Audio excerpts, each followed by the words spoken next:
Hello प्रज्ञान, hello Vikram. हम भारत से बोल रहे हैं। वहां तक आवाज पहुंच रही है ना? जवाब दो। कुछ उसी तरह की बातों को सिग्नल के जरिए इसरो के साइंटिस्ट इस समय धरती से भेज रहे हैं, लेकिन शनिवार सुबह तक मिले ताज़ा अपडेट के मुताबिक चांद से कोई जवाब नहीं आया है। जैसे जैसे चांद पर सूरज की किरणें बढ़ती जा रही हैं, भारतीयों की धड़कन भी बढ़ रही है। पूरे देश प्रार्थना कर रहा है कि चांद पर सोए अपने दोनों बलवान उठ खड़े होंगे। पिछले कुछ घंटे से इसरो के साइंटिस्ट लगातार अपने रोवर प्रज्ञान और विक्रम लैंडर की नींद से जगाने की कोशिश कर रहे हैं। चांद के दक्षिणी क्षेत्र में -200 डिग्री सेल्सियस से पैदा हुई ठंडक और गलन धूप बढ़ने से घट रही है और सतह पर गर्माहट बढ़ रही है।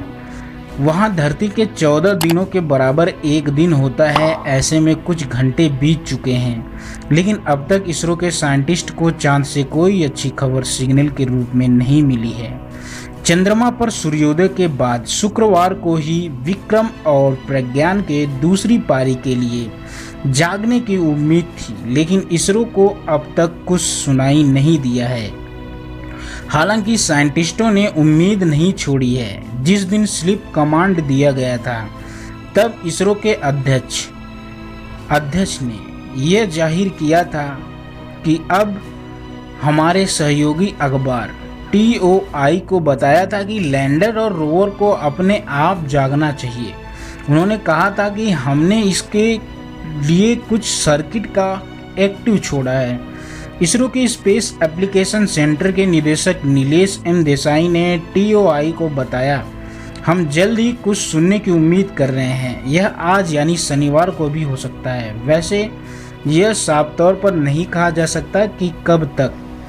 एक अन्य वरिष्ठ वैज्ञानिक ने कहा है कि अब भी बहुत समय बचा है और इसरो इंतजार कर रहा है। चांद पर गए अपने दूतों से भारतीयों का एक अलग रिश्ता बन गया है। हर घर में उनकी बातें हो रही हैं। ऐसे में यह सवाल धड़कनें बढ़ा रहा है कि अगर वे आज या कल तक नहीं जागे तो क्या होगा। टेंशन मत लीजिए, अपने दोनों दूतों ने मिशन पूरा कर लिया है। अगर वे उठते हैं तो हमारा बोनस होगा। यदि साइंटिस्ट का कहना है कि दोनों दूसरी पारी के लिए उठे या ना उठे।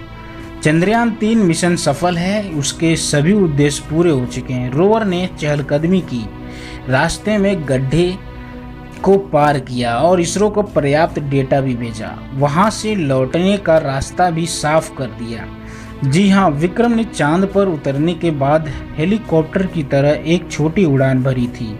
इससे भविष्य में चांद पर भारतीयों को जाकर लौटने की उम्मीद बढ़ गई है। जागने में क्या मुश्किल हो रही है? कुछ समय पहले इसरो के चीफ सोमनाथ ने बताया था कि विक्रम और प्रज्ञान के जागने के लिए सबसे बड़ी चुनौती इलेक्ट्रॉनिक कंपोनेंट का सर्वाइवल है। चांद के ध्रुवीय क्षेत्र में रात को तापमान -200 डिग्री सेल्सियस से भी ज़्यादा चला जाता है। वैसे इस बात की पुष्टि नहीं हुई कि विक्रम और प्रज्ञान को पिछले 15 दिनों में इतनी ठंड झेलनी पड़ी या नहीं।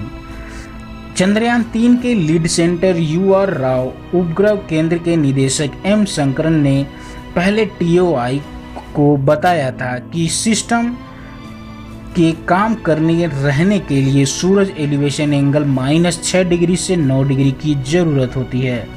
सूर्य के प्रकाश और सही ऊंचाई के अलावा एक निश्चित सीमा से ऊपर तापमान में वृद्धि की आवश्यकता होती है। प्रार्थना कीजिए कि एक बार फिर से वो दोनों जाग उठे और भारत का परचम एक बार फिर से दुनिया को याद दिला दे। दोस्तों, आपके इसरो की इस सफलता व चंद्रयान के लिए हमारे वीडियो को लाइक करें। चैनल पर नया तो चैनल